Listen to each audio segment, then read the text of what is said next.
The miles have been run, that gravel has been crushed, the paces have been dropped. But does the Puma Deviate Nitro Trail Elite deserve a spot in your shoe rotation?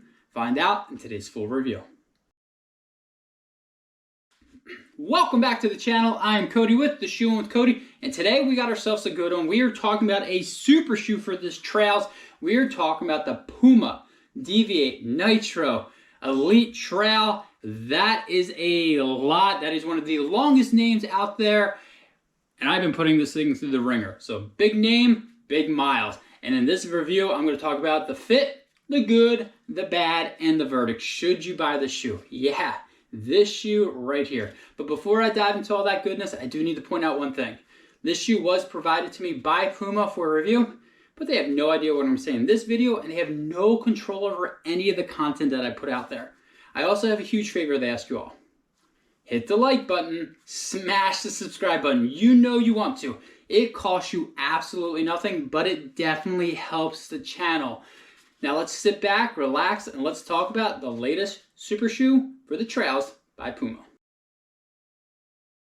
To kick this video off, I am going to talk about the fit, and honestly, for me, it fits true to size. I'm a men's 9.5 in all Pumas, and it stays true with this shoe right here. No issues at all. I also have a wideish foot, and this accommodated it very nicely. No issues at all. It's a very minimum upper. I mean, you can pretty much see through it. But it accommodated it really nicely. Think of this upper, again, it is a super shoe for the trails. This is a more stripped down, streamlined upper. So again, it is supposed to be definitely more fitting than maybe another type of trail shoe out there, because it is that race day shoe. But with a race day shoe for the trails, you also need it to be slightly wide because your feet are going to swell and you want to make sure you're not jammed in there. Happy to report, even on hot runs, my foot did not feel like it was squished. It just hit the mark. So again, men's 9.5, true to size for me personally, and the width is just money. Because I'm a positive guy, I'm going to start with the positives, and honestly, it's got to be the number one. It's got to be this foam. You get a ton of it, and it is just comfortable, and it is responsive. So the word I'm going to use for this shoe is fast. I honestly feel fast in this shoe. So super shoes are definitely becoming more popular in the road or the trail scene. They're huge in the roads. Now they're becoming more popular in the trails. And this is Puma's first really kind of super shoe for the trails. And I really like the foam, and I really love the pop off. So this is a shoe, I've taken this out more gravel, buffed out trails, and I feel fast in this. I'm getting in the 6s with ease. I don't feel like I'm fighting the shoe. It just has a really nice toe off.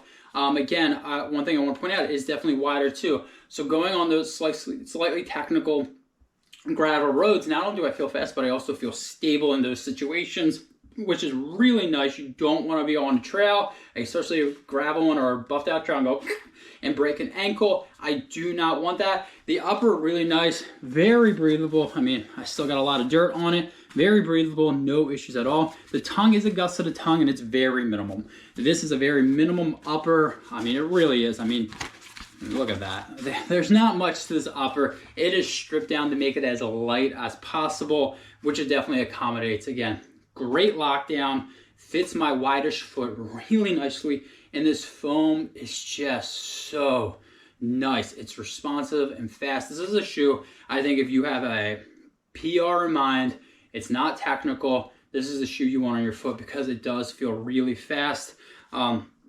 Looks, I really like this shoe. Honestly, this is a shoe, I know it's all opinion, but when I strap this on and I look down, I'm like, it looks fast. It feels fast. It definitely is a shoe. I think Puma of late really just checking the box off there for looks wise. So again, the number one thing for this has to be the foam. It's just really nice. But keep in mind, this is more for that buffed out trails, gravel roads, and then it really just hits the mark as a fast shoe option. With the good, you do know there has to be some bad, and honestly, there's a couple. Number one has to be the price. It's $230. Yes, I understand. You're going to say, well, that's the going rate. I understand that. I still don't have to like it. I think it's too much. I don't like when a shoe's over $200. I'll get off of my pedestal or my soapbox, because I'm going to say that with every shoe. Over $200. It's just a lot of money for a shoe. The other thing is, I mentioned in the pros, this is a fast shoe for the gravel roads or buffed out. Listen, I'm getting close. Do not take this on technical terrain if you like your ankles. I took this on maybe a little bit too much of a technical terrain, rolled my ankle. It really sucked, I'm not gonna lie. Gravel roads, buffed out trails, grassy fields, not an issue at all. Technical terrain, do not do it. These lugs, I mean, sorry Puma, can I call them lugs? I think they're 3 millimeters. That's not a lot for a trail shoe. That's not a lot at all. This is probably the smallest lugs I've ever seen on a trail shoe. So again, if you're buying the shoe and dropping over $200, keep in mind, this is made for buffed out trails. If I were running Western states, this shoe I think is perfect for that. West Coast running, you got those you got these trails with not even a rock in sight. I've seen pictures of it. Where's one rock and someone's like, oh, that's technical. Yes, it is made for those velvet trails out on the West Coast. East Coast, ooh, be careful. I'm out on the East Coast and we have a lot of technical terrain. Do not take this out on technical terrain if you like your ankles. If you don't like your ankles, go for it. Why not? Have some fun. But for me personally, when it got technical, it just didn't work for me. So again, if you are spending over $200 and you live in an area that most of your trails are technical, that just might be a huge negative for you.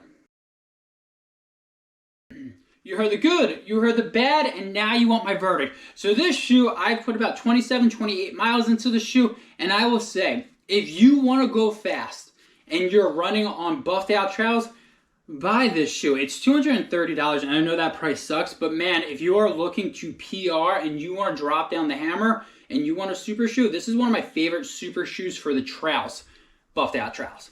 If you live in technical area, I would just pass on this shoe, honestly. It's a nice shoe to have in your rotation, but this is mainly gravel roads, buffed out trails.